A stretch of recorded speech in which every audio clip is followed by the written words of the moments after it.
네, 안녕하세요. 여러분들의 구독과 좋아요로 이 채널이 유지되고 있습니다.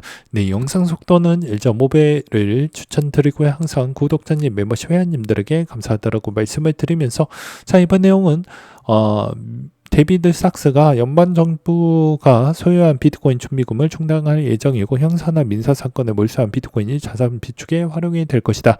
비축한 비트코인은 팔지 않을 것이고 가치 저장소에 보관할 것이다. 이런 이야기를 했었고요. 작년 7월 달에 트럼프 대통령이 가상자산 수도가 될 것이고 초강대국을 만들 것이다. 우리는 그거 이룰 것이다. 이런 이야기가 나왔습니다. 그래서 속보로 비트코인 전략 비축 행정명령에 서명을 했고 그리고 핵심은 가지고 있는 거 팔지 않고 미국인들이 세금이 들어가지 않는다라는 게 포인트라고 볼 수가 있는데요. 코인의 투자자 같은 경우에는 이미 눈높이가 이거는 기본셋으로 일단 들어가져 있었던 것이죠. 우리가 예상을 했던 게 무엇이었습니까? 어차피 탈취했던 금액 같은 경우에는 요거 그대로 가지고 있다가 팔지 않을 확률이 몇 높다. 이제 2번은 무엇이었습니까? 새로운 자금 가지고 비트코인을 구매해야겠다. 그러니까 결국엔 1번은 당연했던 거고 2번도 되지 않겠냐라는 기대감이 좀 많이 컸었죠. 근데 현실적으로 이번은 무슨 돈으로 할 거냐? 돈이 없는데. 근데 결국에 우리가 예상대로 그게 나와주지 않았다라는 점이 좀 아쉬웠다라고 볼 수가 있게 되겠습니다. 그래서 일단은 뭐 이 소식으로 인해서 지금 비트코인의 조정은 그렇게 좀 크진 않았고, 그 다음에 뭐 상승이나 하락도 그렇게 좀 크지 않았다. 라고 볼 수가 있을 것 같고요. 또한 이제 여기에서도 알 수 있는 건 텍사스 비트코인 준비금 법안 상원이 통과됐다라는 내용도 볼 수가 있었습니다. 여기에서 우리가 이제 알 수 있는 것은 무엇이냐면 이제 갖고 있는 물량이 몇 개냐, 앞서 했던 물량이 몇 개냐, 18만 개 정도가 되고요. 원래는 20만 개 정도 됐는데 좀 팔았죠. 그리고 한국 돈으로 대략 18조 원에 있는 금액이 된다라고 보시면 될 것 같습니다. 물론 이제 이게 단계별로 진행을 하고 있기 때문에 이걸 나쁘다라고 볼 수 있지만 여전히 시간이 걸리고 이해관계가 필요하다라고 보시는 게 맞지 않을까 싶고요. 그러면 여기에서는 이제 흔히 이야기가 나오는 게 무엇이 될 것 같습니까? 당연히 스트래티지에 따른 이제 전환사채 부분에 따른 게 다시 좀 주목을 받을 수밖에 없을 것 같고요. 이제 그게 대략 30% 정도가 차지를 하고 20억 달러 정도가 된다라고 보시면 될 것 같습니다. 그러면 여기에서도 이제 우리가 알 수 있는 게 추가적인 그 다음 넥스트가 뭐가 나올 것인지가 대략적으로 좀 그림을 그려본다라고 하면 여전히 우리가 알 수 있는 건 이제 주정부는 아니고 이제 해당에 있는 다른 주에서 비트코인 비축 법안을 조금씩 나오게 될 것인데 이제 그 재원이 조금씩 더 이제 주마다 진행이 되면서 이제 주 정부에서도 마찬가지로 이제 조금씩 모으겠다라는 그런 전략이 좀 나오지 않을까라고 볼 수가 있을 것 같고요. 여기서는 이제 알트코인에 따른 내용도 언제 또 모아갈 거냐가 관건이 될 것 같은데 그것도 아마도 좀 더 시간이 필요할 것으로 저는 보여지고 있는 실정입니다. 만약에 에이다나 솔라나나 리플이 모아진다라고 하더라도 저번에도 이야기를 했잖아요. 네, 단계별로 아마 진행이 된다라고 하더라도 비트코인을 99대 1%를 쪼개서 4개 또는 5개 코인을 좀 모아가지 않을까라고 생각을 해볼 수가 있을 것 같습니다. 그래서 T 관점으로 생각을 할 거냐, F 관점으로 생각을 할 거냐에 따라서 이거 생각의 관점이 좀 달라질 수 있겠지만 여전히 우리가 풀 희망 히어로보다는 좀 더 현실적으로 생각하는 방식으로 가는 게 좀 더 바람직하겠죠. 그래서 이제 이 비축 법안의 권한을 가진 재무부와 상무부의 후폭풍이 좀 나올 것으로 보여지는데요. 여전히 이제 이게 연준의 이체금으로 5년간 100만 비트코인을 구매하고 20년 동안 보유해야 한다라는 내용이 공화당 상원 의원 루미스 상원 의원이 발행한 비트코인 비축 법안에 이런 내용들이 있기 때문에 아마 단계별로 이 정도 규모를 점진적으로 키워나갈 것으로 보여집니다.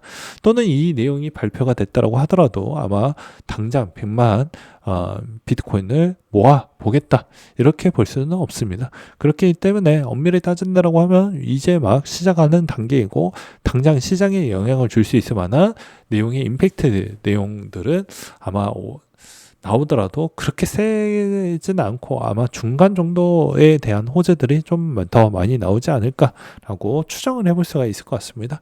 그래서 종합적으로 저는 비추퍼원 같은 경우에는 호재는 많게 하는데 우리의 예상 범주 안에 있는 그런 내용들이 나와주는 건 별로 테마성이나 그다음에 그런 측면이 별로 호재로 다가오지 않는다는 걸 시장에서 또 느꼈고, 그다음에 그 이상에 따른 기대감이 있어야지만 여전히 시장에 미치는 영향이 항상 있었다라는 걸 우리는 알 수가 있게 되겠습니다. 앞으로도 그럴 것이고요.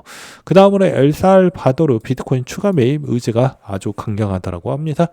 부켈레는 여기에서 좀 더 재미를 보았기 때문에 아마 계속해서 밀고 나갈 것으로 보여지고요.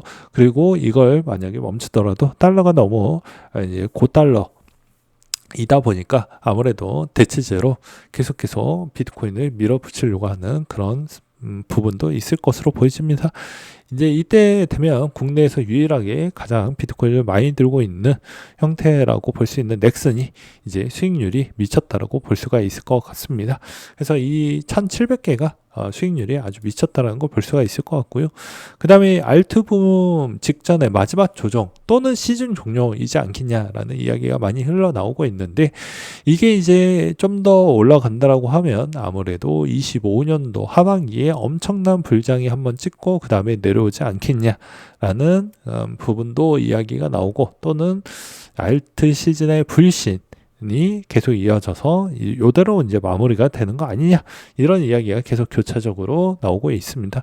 이런 이야기가 어느 정도 좀 마무리가 될 거라고 하면 아무래도 가격대가 120K가 좀 넘어가야지만 이 내용이 좀 많이 무마가 되지 않을까 싶고요.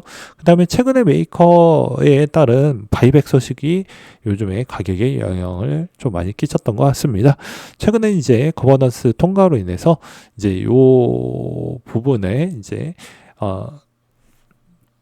많은 지대한 영향을 좀 끼쳤다라고 볼 수가 있을 것 같은데요.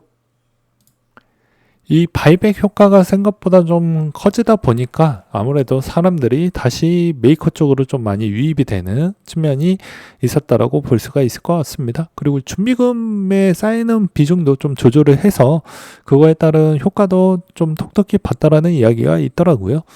그래서 종합적으로 본다라고 하면 여전히 이제 제가 녹화 찍고 있는 시점에서는 아직 발표를 하지 않았는데 추가적인 발표가 아직 좀 더 나올 것으로 보여집니다. 그래서 시장에 있는 판도는 여기서 이제 추가적으로 더 올라가려고 한다라고 하면 지금에 있는 우리가 인지하고 있는 그런 소식들보다는 인지하지 못하고 이거 되게 놀라운데 이런 정도 급이 나와야 좀 가능성이 있다라고 볼 수가 있을 것 같고요.